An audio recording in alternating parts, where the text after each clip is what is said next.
우리 인생에서 종말론적으로 산다는 것은요, 그 시간을 아주 집중해서 사용하는 것을 말합니다. 우리가 집중해서 그 시간을 살아간 때 그것을 종말론적으로 살아간다라는 말을 쓰는데요, 이 시간은 아주 밀도가 높은 시간의 사용을 말합니다.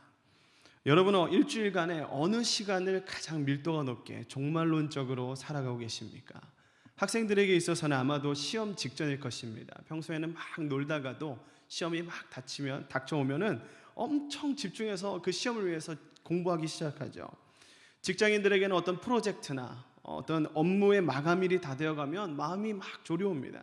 그럼 집중해서 막 뭔가를 하게 되죠. 그 시간의 밀도가 엄청 높아지는 것을 볼 수가 있습니다. 종말론적으로 산다는 것은요, 시간의 밀도가 높다는 것은 다른 말로 하면 그 시간이 정말 피를 말리는 시간, 가장 긴급하고 절박한 시간이 된다라는 말이 되기도 합니다. 그렇다면 여러분, 일주일 중에서 목사인, 사역자인 저 같은 사람들에게는 어떤 시간이 가장 종말론적인 시간일까요? 그것은 바로 토요일 밤입니다. 왜냐하면 다음날 주일을 준비하는 이 토요일 밤은요, 하루 차이지만 토요일 밤과 주일 밤 9시는 너무 달라요. 왜냐하면 주일 밤은 사역이 다 끝났기 때문에 다음날 대체적으로 목회자들은 쉼을 택하기 때문에 우스갯소리로 친구들인 목사들 만나서 이야기를 하면은 월요일을 거룩한 날이라고 말하기도 합니다. 왜냐하면 저희는 그날에 안식할 수 있기 때문이죠. 그러나 여러분, 시간이 우리에게 다 똑같이 주어지는 것 같지만 사실은 그렇지 않습니다. 시간이라고 다 똑같은 시간은 아닌 것이죠. 시간에는 분명히 그 시간마다 밀도의 차이가 분명히 있습니다. 어떤 순간은 10분은, 어떤 순간의 10분은 다른 순간의 100분이나 더 많은 몇 시간의 시간보다 더 비교가 안 될 정도로 높은 밀도를 가진 시간들이 분명히 있죠. 우리가 인생을 잘 살기 원한다면요, 결국 모든 시간 24시간 내내 잘 살기를 바라면서 힘쓰고 아둥바둥 하기보다는요, 우리에게 이 밀도가 높은 시간을 제대로 사용하는 것이 우리의 삶의 질을 좀 더 높이는 데 이득을 가져올 수가 있습니다. 결국 우리의 삶을 결정하는 것은요, 밀도가 높은 그 시간을 우리가 어떻게 보내느냐에 따라 달려있는 거죠. 그러니까 밀도가 짙은 시간에 정말 종말론적이 같은 그 종말론적으로 살고 제대로 살 수만 있다면 다른 때는 좀 못하더라도 우리는 꽤 괜찮은 삶을 살 수가 있는 겁니다. 이 말을 들으시면서 오해하시는 분들은 이렇게 생각할지도 모르겠습니다. 다른 때는 막 살다가 내가 이 긴박한 시간이 딱 다가오면 그때만 열심히 하면 되겠지라는 생각을 할 수 있지만, 여러분, 그런데 또 그게 그렇게 되지 않죠. 평소에는 아무렇게나 살다가 밀도 높은 시간에 열심히 살겠다고 한들 그렇게 잘 되지 않습니다. 왜냐하면 평소에 어떻게 사느냐에 따라 밀도가 높은 그 시간에 발휘되는 능력이 다르게 나타나기 때문이에요. 자신의 평소의 삶, 인간의 됨됨이, 성품, 생각하는 방식이 다 모여서 그 중요한 시간, 그 종말론적인 시간, 그 밀도가 높은 그 시간에 능력이 되어서 나오는 거예요. 평소에는 안 하다가 갑자기 하겠다고 해서 되는 것이 아니라는 말입니다.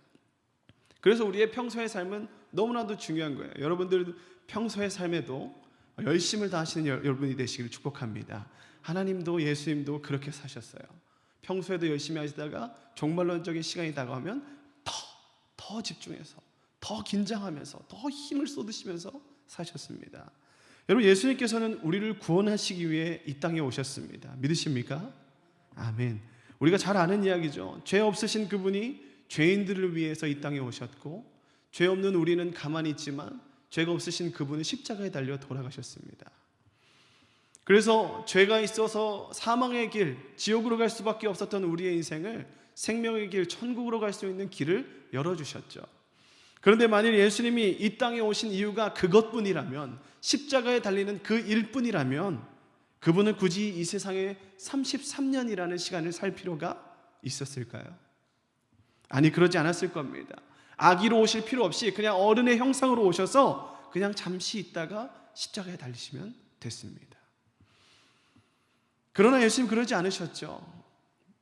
동물의 구유에 태어나서 30년이라는 시간 동안 우리와 똑같은 삶을 사셨습니다.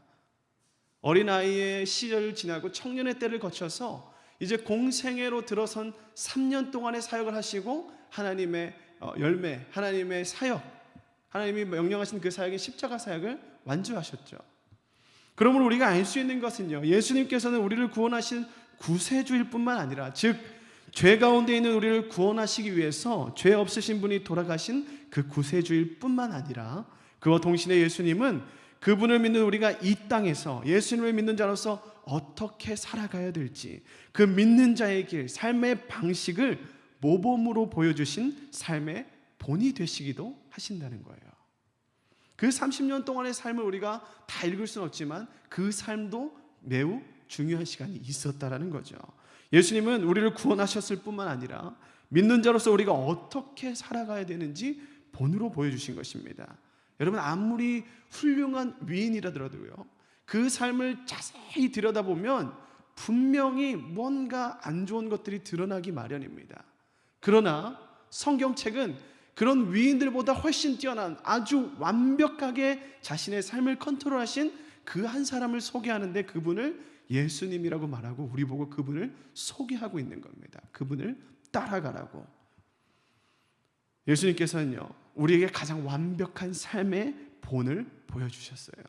성금요일에 십자가에 돌아가시기 전에 그 전날인 목요일 저녁에 제자들과 함께 최후의 만찬을 하셨죠. 다 함께 요한복음 13장 15절의 말씀을 함께 읽어보겠습니다. 시작. 내가 너희에게 행한 것 같이 너희도 행하게 하려 본을 보였노라. 제자들은요, 아무도 서로의 발을 씻겨주지 않고 있었습니다. 그때 예수님이 갑자기 일어나셔서 허리에 수건을 두르시더니 대야에 물을 떠서 제자들의 발을 한 명씩 한 명씩 닦아주기 시작하십니다. 그러면서 말씀하시죠. 너희가 이렇게 하도록 내가 먼저 본을 보여주는 거다. 우리는요, 예수님이 보여주신 삶의 본을 보다 더 자세히 알아야 할 필요가 있습니다. 예수님이 우리에게 보여주신 삶의 본이라는 것이 도대체 무엇일까요? 그것을요, 한마디로 표현하자면 거룩이라고 표현할 수 있습니다. 거룩한 삶입니다. 예수님께서는 우리에게 거룩한 삶이 무엇인가 하는 것에 대해서 말씀해 주시고 보여주신 거예요. 예수님은 우리에게 어떻게 하면 돈을 잘 벌 수 있나, 어떻게 하면 건강하게 살 수 있나, 어떻게 하면 성공할 수 있나, 이런 것들을 보여주신 게 아닙니다. 예수님께서 보여주신 삶의 본은요, 거룩한 삶이란 어떤 것인가 하는 믿는 삶, 성도의 삶으로서의 본을 보여주신 거예요. 우리가 예수님께서 온전히 배워야 될 것은 다른 어떤 것보다 그래서 거룩이 됩니다. 그래서 거룩이 어떤 것인가, 거룩한 삶은 어떤 것인가를 아는 것은 우리에게 매우 중요한 일이 됩니다.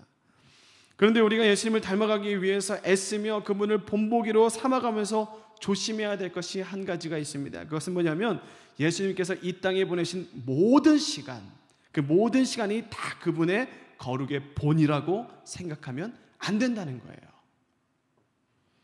이 땅에 33년을 사셨는데, 약 33년을 살았다고 이야기하는데 그 모든 시간이 다 거룩의 본이라고 생각하는 것도 어떻게 보면 지나친 면이 있습니다. 예수님의 공생의 3년 동안에도 마찬가지예요. 똑같이 다 종말론적이고 밀도가 높은 시간만 있던 것은 아니었습니다.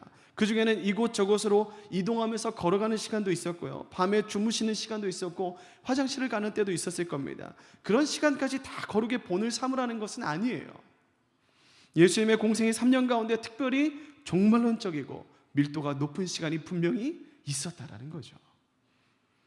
바로 그 시간들을 통해서 주님께서는 거룩한 삶이 무엇인지, 거룩의 길이 무엇인지를 우리에게 분명히 말씀해 주십니다. 우리는 그 시간에 집중해야 되는 거예요.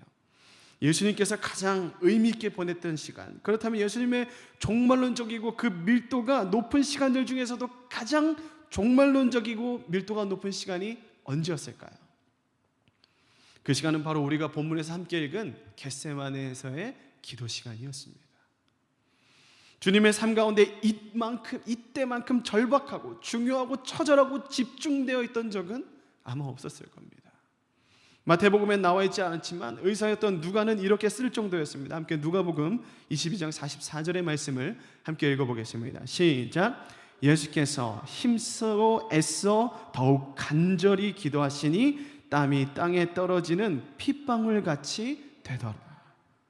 예수님에게 있어서 이만큼 긴박하고 중요하고 처절하고 집중했던 시간은 없었어요. 땀이 땅에 떨어져서 핏방울이 되어 고일 만큼 집중하고 또 집중했던 시간이 바로 이 겟세마네의 기도 시간이었습니다. 그때 얼마나 오래 기도하셨는지 알 수 없습니다. 그러나 그 시간이 얼마가 되었든지 상관없이 그 시간은 10년, 20년, 30년과도 바꿀 수 없는 중요하고 밀도가 높은 시간이었어요. 왜? 그 시간이 바로 주님의 삶의 방향이 확실하게 정해지는 시간이었기 때문입니다. 이 시간은 몇십 분, 아니 그 1시간, 2시간, 그 다음에 삶의 방향을 바꿀 수 있을 만큼 어마어마하게 중요한 시간이었습니다. 또한 그 시간은요, 주님 한 사람의 삶뿐만 아니라 인류 역사의 역사를 바꿀 만큼 중요한 시간이었습니다. 많은 사람들이 말하기를 예수님의 생애에서 역사적으로 볼 때 가장 중요한 것은 골고다 언덕 십자가의 위의 시간이라고 합니다. 물론 골고다 언덕에서 십자가에 달리신 그 시간은 우리를 구원하기 위한 시간이었죠. 그러나 그 시간은요, 겟세마네의 시간보다 더 밀도가 높지는 않습니다. 왜냐하면 골고다는 이미 겟세마네에서 결정을 한 뒤의 시간이었어요. 이미 겟세마네에서 예수님은 골고다의 시간을 결정하신 거예요. 그 밤에 기도하시면서 이미 결정이 난 겁니다. 그러므로 예수님 생애 가운데 가장 종말론적이고 밀도가 높은 순간은 바로 우리가 함께 읽은 본문의 겟세마네의 순간이 되는 거죠. 다시 말하면 온 인류 역사에서 예수님 한 사람에게도 가장 밀도가 높은 시간이 바로 이 시간이었습니다. 근데 그때 겟세마네에서 예수님이 보여주신 그 삶의 핵심이 바로 뭐였냐? 그것이 앞서 말씀드린 예수님이 보여주신 삶의 본 거룩이었다는 거예요. 거룩이 무엇인가를 그 기도 가운데 확실하게 우리는 볼 수가 있습니다. 그렇다면 예수님께서 겟세마네 동산에서 보여주신 그 거룩함의 길, 거룩함의 삶의 모습이 과연 어떤 것인가를 우리가 알 필요가 있습니다. 왜냐하면 우리가 그와 같이 살아야 되기 때문에 그 순간을 알아야 되는 거죠.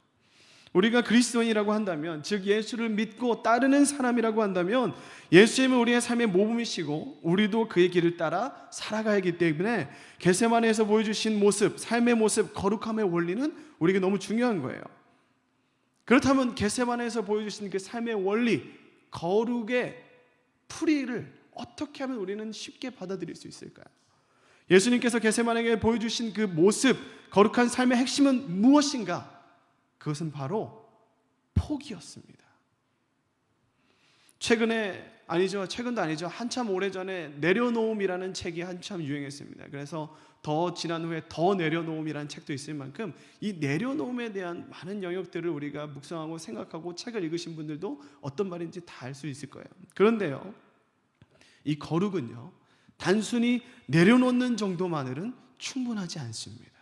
왜냐하면 내려놓는다는 것은 내려놓다가 언제든지 다시 주울 수 있는 가능성이 있는 거예요.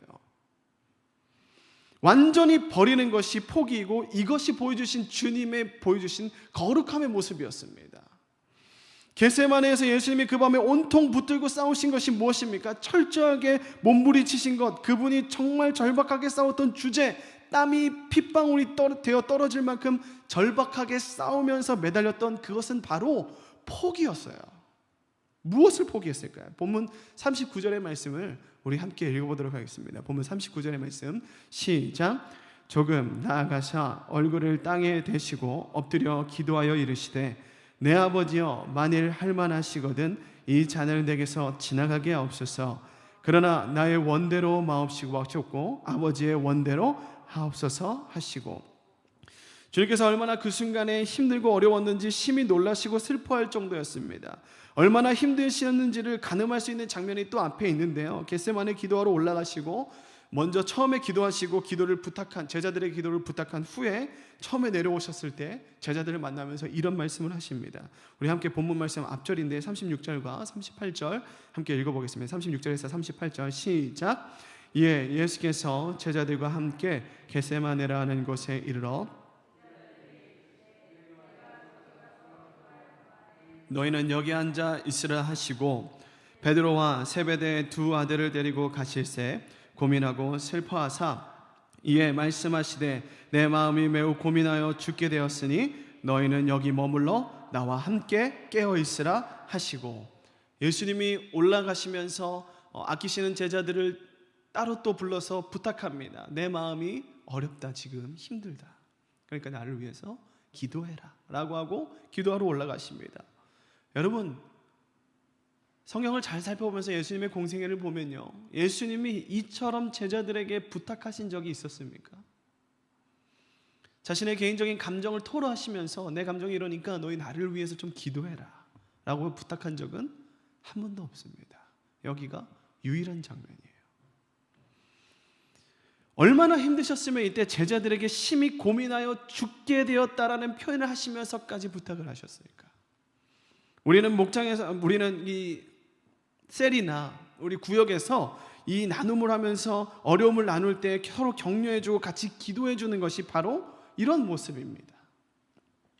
자신의 어려움을 솔직하게 나눌 때 서로의 힘이 되어주고 우리가 같이 이것으로 기도하는 것이죠. 그런데 어떤 분들은 자기 어려움을 잘 이야기하지 않으려는 분들이 있어요. 그런데 예수님께서도 그렇게 하셨다고 성경에 분명히 나와 있지 않습니까? 여러분 모임 가운데, 여러분 온라인으로 요즘 모임을 이제 슬슬 이제 시작하려고 하실 텐데, 그 모임 가운데 가지고 있는 어려움들을 숨기지 마십시오. 숨긴다고 해결될 것이 아닙니다. 함께 기도할 때 그 문제가 해결되는 속도가 더 빠르다는 것을 여러분 누구보다 잘 알고 계시잖아요. 예수님께서는 베드로와 세베대의 두 아들 야고보와 요한이죠. 그들을 데리고 그렇게 하셨어요. 고민을 말씀하셨습니다. 기도해 달라고 하셨습니다. 그때 그렇게 힘들게 하면서, 힘들어하시면서 절박하게 싸우신 주제가 무엇이었느냐? 왜 그렇게 힘들고 고민하고 죽게 되었다까지 이야기하셨는가? 예수님 무엇을 그렇게 고민하고 있었을까요? 그것이 바로 거룩을 위한 포기였습니다. 나의 본능을, 나의 욕망을, 나의 생각을, 나의 자아를, 나의 원을, 나의 계획과 나의 생각들을 내려놓는 것이었어요. 아니, 포기하는 것이었어요. 나의 원대로 마옵시고 아버지의 원대로 하옵소서. 나는 이것이 정말 지나가길 원합니다. 나는 살고 싶습니다. 내 안에 있는 원이 이렇게 올라오고 있습니다. 그러나 나는 이것을 포기하기를 원하오니 내 원대로 마옵시고 아버지의 원대로 하옵소서. 정말 그 밤에 가장 중요한 주제는, 그분이 싸웠던 주제는 자기 속에서 일어나는 생각과 본능과 욕망을 포기하는 싸움이었어요. 그 싸움이 그렇게 힘들고 어려웠던 것입니다. 예수님은 여기서 거룩이 무엇인지를 확실히 보여주는 거죠. 거룩은 포기다. 우리는 여러 가지의 거룩을 익히 들어서 여러분 많이 알고 있을 겁니다. 거룩한 시간도 있고, 거룩한 장소도 있고, 거룩한 옷도 있습니다. 그런데 오늘 거룩에 있어서 가장 실제적이고 중요한 주제는 거룩은 포기하는 것이라는 점이에요. 왜 이렇게 말할 수 있는가? 그렇게 말할 수 있는 데는 크게 두 가지 이유가 있습니다. 이 두 가지 이유만 말하고 오늘 말씀을 정리하도록 하겠습니다. 왜 거룩이 포기인가? 그것은요, 거룩은 먼저 구별됨이 되기 때문입니다. 거룩이라는 것은 구별됨입니다. 거룩이라는 말은 히브리어가 카도시입니다. 그리고 이것을 헬라어로 번역하면 하기오스가 되죠. 담임 목사님께서 많이 말씀해 주셨죠. 카도시라는 말이나 하기오스라는 말은 뜻은 구별되다라는 뜻이에요. 거룩은 구별됨이 됩니다. 무엇으로부터의 구별입니까? 세상으로부터의 구별이죠. 세상과 똑같으면 구별된 게 아니에요. 거룩한 게 아닙니다. 믿는다고 하면서 믿지 않는 사람들과 사는 방식이 똑같다면 그건 거룩한 게 아니죠. 구별되어야 됩니다. 뭔가 다른 것이 있어야 되는 거죠. 그런데 카도시나 하기오스라는 단어 안에 이 구별됨 말고도 또 다른 의미가 있습니다. 그것이 바로 잘라낸다라는 뜻이에요. 그러니까 구별되기 위해서는 우리가 잘라낼 영역들이 분명히 있다라는 거죠. 구별됨의 가장 시급한 일은 우리 안에서 잘라낼 부분들을 잘라내는 것입니다. 세상과의 구별을 위해서는 세상의 것을 잘라내는 시간이 있어야 돼요. 포기해야 되는 거예요. 버려야 되는 거예요. 똑같이 움켜쥐고 똑같이 추구해서는 우리 안에서는 예수님이 보여주신 그 본 거룩을 따라갈 수가 없다라는 것입니다. 또한 두 번째로 거룩은 예수님을 따르는 것이 되기 때문에 중요합니다. 주님의 마음을 가지고 예수님을 따라가는 것이 바로 거룩이에요. 세상을 따라가는 것은 세속이고 하나님을 따라가는 것은, 예수님을 따라가는 것은 거룩입니다. 그런데 주님을 따라가기 위해서는 필수적으로 해야 되는 것이 있어요. 여러분, 올바로 믿는 사람이라면요, 다 하나님을 따라가고 올바로 하나님을 믿고 싶어 합니다. 제가 여기서 여러분들에게 질문을 합니다. 하나님을 따라가기 원치 않는 사람은 여기서 손 들어보세요라고 하면 손 들으실 분 아무도 없습니다. 여러분 다 하나님을 따라가기 원하시죠? 여러분 다 예수님을 따라가기 원하시죠? 그런데 우리의 현실은 그렇습니까? 우리는 그렇게 하나님을 잘 따라가고 있습니까? 우리는 예수님이 보여주신 그 거룩의 삶을 우리가 살고 있습니까? 하나님을 잘 따라가고 싶은데, 예수 그리스도의 본을 보여서 그 거룩을 따라가고 싶은데 그렇게 잘 안 되는 이유가 도대체 무엇입니까? 그것은 우리 안에 있는 자기 포기가 되지 않았기 때문이에요. 내 손에 움켜진 것을 놓지 못하기 때문입니다. 가지고 있는 것을 포기하지 못하기 때문입니다. 자기 생각, 자기 욕심, 자기 상처까지도 아직도 내려놓지 못하고 털어보지 못하니까 하나님의 생각을, 하나님의 뜻을 따라가지 못하는 거예요. 여전히 거기에 묶여서. 사랑하는 서울제일교회 성도 여러분, 포기한 것 없이는요 하나님을 따라갈 수가 없습니다. 포기 없이는 예수님이 보여주신 그 거룩을 따라갈 방법이 없어요.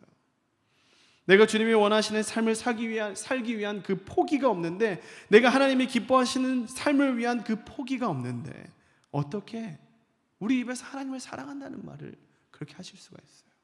그건 역설이죠. 그건 거짓말이죠. 내 성격, 내 고집 하나 버리는 것이 없는데, 내 자존심 하나 포기하는 것이 없는데, 내 작은 이익 하나 포기하지 못하는데, 예수님의 믿는 길에서 당하는 그 불편함 하나를 참아내질 못하는데 어떻게 우리가 주님을 사랑한다고 표현할 수 있습니까? 진짜 사랑하는 사람은, 여러분 진짜 사랑하는 사람 앞에서 모든 걸 포기하잖아요. 왜 하나님을 그렇게 사랑했는가? 한번 돌아보셨으면 좋겠습니다. 그러니까 포기하지 않고는, 내려놓은 것이 없이는 하나님을 사랑한다고 말할 수가 없어요. 그렇기 때문에 포기는 하나님을 따르기 위해서 필수적인 것입니다. 그래서 거룩을 위하여 필수적인 것은 포기하는 것이죠. 이 두 가지 이유 때문에 거룩의 가장 실제적이고 긴급한 주제는 바로 자기 포기가 되는 거예요. 예수님께서는 겟세마네에서 바로 이것을 우리에게 보여주신 것입니다. 이 거룩함을 위한 완전한 자기 포기.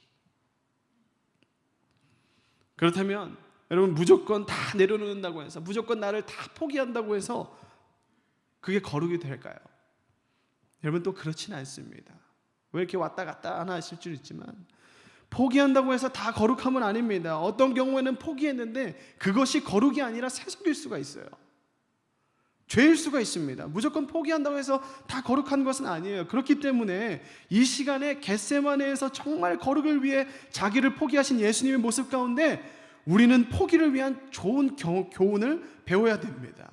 사랑하는 서울제일교회 성도 여러분, 거룩은 포기에서 시작이 되는 것이 맞습니다. 우리가 이 세상에서 살아가고 있고 여전히 우리 속에 갖가지 욕심과 욕망과 상함이 많은 이 상태에서 우리가 거룩을 추구한다면 그 거룩의 첫 번째 발걸음은 포기입니다. 우리가 이 세상에 있기 때문에 우리 속에 아직도 욕망과 욕심과 이 상처가 있기 때문에 거룩을 위한 첫 발걸음이 이 포기일 수밖에 없는 거예요. 그렇다면 여러분, 이 시간에 여러분들에게 무엇을 포기하라고 말씀드릴 수 있을까요? 여러분은 무엇을 포기해야 되겠습니까? 정말 거룩함을 원하신다면요, 정말 하나님이 원하시는 삶을 살고자 한다면 지금 여러분은 무엇을 포기하시겠습니까?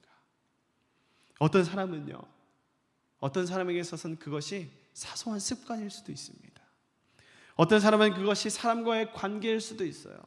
어떤 사람은 그동안 추구하며 살아왔던 자기의 야망, 비전, 자신의 꿈일 수도 있습니다. 어떤 사람의 경우에는 끊어내지 못하고 계속적으로 반복하고 있는 그 죄된 삶일 수도 있습니다. 어떤 삶은 내가 하나님보다 사랑하고 있는 그 가족, 아픈 손가락, 그걸 놓지 못하고 있는 내 자신일 수가 있다는 거예요. 오늘 이 밤 주님께 나가서 내게 보여주시는 그 하나님께서 보여주시는 그 끊어낼 것들을 하나님 앞에서 기도함으로 끊어내시는 역사가 있기를 축복합니다. 그런데 포기를 위해서는 인간적인 힘으로 절대 가능한 것이 아닙니다. 오죽하면 예수님께서도 겟세마네에서 그렇게 간절하게 기도하셨을까요? 주님께서 기도하실 때 한 번도 아니고 3번씩이나 다시 올라가서 땀이 땅에 떨어질 때 핏방울이 될 만큼 간절함을 보이시면서 기도하셨습니다. 그런데 우리는 그렇게 간절한 마음조차 없이 간단하게 포기를 바랄 수가 있겠습니까? 그래서 우리는 기도해야 됩니다. 주님처럼 간절하고 처절하게 주님 앞에 기도하는 시간이 반드시 있어야 돼요. 기도할 때만이 포기할 수 있다는 것을 예수님이 오늘 보여주신 것입니다. 예수님처럼 간절한 기도로 나아갈 때 진정한 거룩함을 위해 포기하며 하나님께 귀하게 쓰임받는 그 놀라운 역사를 체험하는 사순절 한 주 여러분의 평생이 되기를 주님의 이름으로 축복합니다. 함께 기도하겠습니다. 이 시간 기도하실 때 예수님을 좀 깊이 생각하시면서 또 내 삶을 돌아보셨으면 좋겠습니다. 예수님과 우리를 비교하면 한도 끝도 없이 우리는 정죄밖에 할 수가 없어요. 그러나 예수님의 말씀을 기억하면 우리는 희망과 소망을 가질 수가 있습니다. 기도는 그런 시간입니다. 주님과 기도하며 대화하며 주님 곁으로 나아갈 때 주님께서 알려주시는 거예요. 기도하실 때 하나님, 우리가 주님을 온전히 따르기를 소망합니다. 이를 위하여 내 안에 나를 비우며 나를 포기할 수 있도록 주님 도우시고 역사하여 주시옵소서. 온전히 주님의 거룩하심을 닫는 성도 되게 하여 주시옵소서. 오늘 받은 말씀과 가지고 오신 기도 제목을 붙들고 주님의 이름으로 한번 부르짖고 기도하며 나아가겠습니다. 부르짖습니다. 주여